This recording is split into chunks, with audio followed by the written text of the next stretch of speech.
नमस्कार। चलिए आज हम प्रभाष जोशी के लेख अपना मालवा की दुनिया में चलते हैं। ये सिर्फ एक लेख नहीं बल्कि एक ऐसे प्रदेश की कहानी है जो कभी खुशहाली और संपन्नता का दूसरा नाम था और आज वो आधुनिक विकास के संकट से गुजर रहा है। और ये कहानी जानना हम सब के लिए बहुत जरूरी है। मालवा की पहचान जानते हैं इस एक कहावत से होती थी। एक ऐसी धरती जो इतनी गहरी इतनी गंभीर थी कि वहां डग डग यानी हर कदम पर रोटी थी और पग पग पर नीर यानी पानी था। और ये सिर्फ कहने की बात नहीं थी, ये वहां की हकीकत थी, वहां की जीवन शैली का सच था। तो चलिए सबसे पहले चलते हैं उस पुराने मालवा में, उस दौर में जब मालवा अपनी खुशहाली के लिए जाना जाता था। सोचिए एक ऐसी जगह, एक जन्नत जैसी, जहां कुदरत पूरी तरह मेहरबान थी और लोगों की जिंदगी भी उसी की धुन पर चलती थी। अब देखिए वहां की नदियां, नर्मदा, क्षिप्रा, चंबल, ये सिर्फ पानी के स्रोत नहीं थे।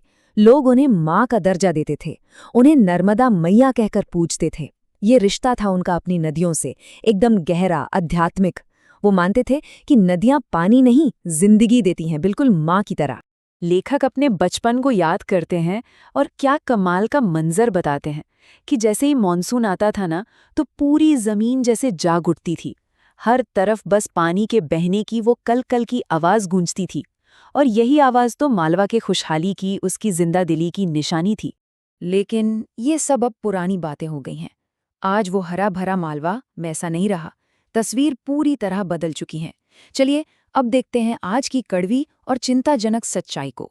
और यहीं इस कहानी का सबसे बड़ा, सबसे दुखद मोड़ आता है। वो पग पग नीर वाली बात आज कहाँ है? आज वो बस एक भूली बिसरी याद बनकर रह गई है। वो जीवन देने वाली नदियां आज खुद अपने होने की लड़ाई लड़ रही हैं। ये क्यों हो रहा है? इसका जवाब यहाँ साफ है। हमारी आज की सभ्यता। हमने उन पवित्र नदियों को क्या बना दिया है? अपने गंदे पानी को बहाने वाला नाला। एक तरफ हम उन्हें माँ कहते हैं और दूसरी तरफ हमारे शहर और फैक्ट्रियां उन्हीं में अपनी सारी गंदगी बहा रहे हैं। मतलब जो नदियां कभी शान से पूरे साल बहा करती थी, अब वो सिर्फ बरसात में दिखती हैं। और बाकी साल वो बस हमारे शहरों का कचरा और गंदगी ढोती हैं, एक मौसमी नाले की तरह। जरा सोचिए। तो सवाल ये उठता है कि आखिर ये सब हो क्यों रहा है? इसकी असली जड़ क्या है? लेखक इसके लिए एक बहुत ही दमदार शब्द का इस्तेमाल करते हैं, खाओ उजाड़ू सभ्यता।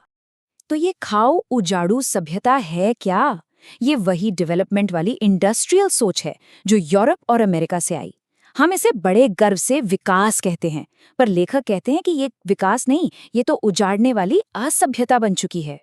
इसका सीधा सा मतलब है बस खाते जाओ, इस्तेमाल करते जाओ और उजाड़ते जाओ। मतलब कंजम्पशन और इंडस्ट्रियल ग्रोथ सबसे ऊपर है, पर्यावरण, नदियां, जंगल ये सब बाद में। और नतीजा तो हम सब देख ही रहे हैं। अब 1 मिनट के लिए मालवा से बाहर निकलते हैं, क्योंकि ये कहानी सिर्फ मालवा की नहीं है। जो मालवा में हो रहा है वो तो एक छोटा सा लक्षण है, बीमारी तो पूरी दुनिया में फैली हुई है। लेखक इसे ग्लोबल लेवल पर जोड़ते हैं। देखिए, समुद्र गर्म हो रहे हैं, ध्रुवों पर बर्फ पिघल रही है, मौसम का तो कोई ठिकाना ही नहीं रहा। कभी यूरोप और अमेरिका में भयंकर गर्मी पड़ती है तो कहीं बेमौसम बाढ़ आ जाती है।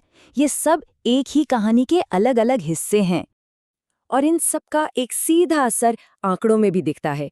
हमारी धरती का औसत तापमान इन्हीं ग्रीन हाउस गैसों की वजह से 3 डिग्री सेल्सियस तक बढ़ गया है। अब 3 डिग्री सुनने में शायद कम लगे, लेकिन यकीन मानिए इसका असर बहुत ही खतरनाक है। लेखक के मुताबिक इसके सबसे बड़े जिम्मेदार कौन हैं? अमेरिका और यूरोप जैसे विकसित देश।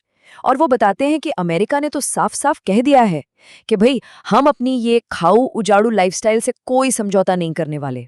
तो आखिर में ये पूरी कहानी हमें एक बहुत जरूरी सबक की याद दिलाती है, एक ऐसा सबक जो हम शायद भूल चुके हैं। ये एक सीधी तुलना है हमारे पुरखों के ज्ञान और आज की इंजीनियरिंग के बीच। फर्क देखिए कितना बड़ा है। एक तरफ थे पुराने राजा जैसे विक्रमादित्य और भोज। वो जानते थे कि पठार पर पानी को सहेजना, उसे बचाना कितना जरूरी है। तो उन्होंने क्या किया? झीलें, तालाब, बावड़ियां बनवाईं और दूसरी तरफ है हमारे आज के प्लानर्स और इंजीनियर्स। उन्हें लगता है कि असली ज्ञान तो पश्चिम से ही आया है। उन्होंने उन तालाबों को मिट्टी से भरने दिया और जमीन के नीचे का पानी भी खींच कर खत्म कर दिया। और इस प्राचीन ज्ञान को भूलने का नतीजा हमारे सामने है। वो पग पग नीर वाला मालवा आज एक सूखी जमीन बन गया है। तो कहानी घूम फिर कर वहीं आ गई जहां से शुरू हुई थी।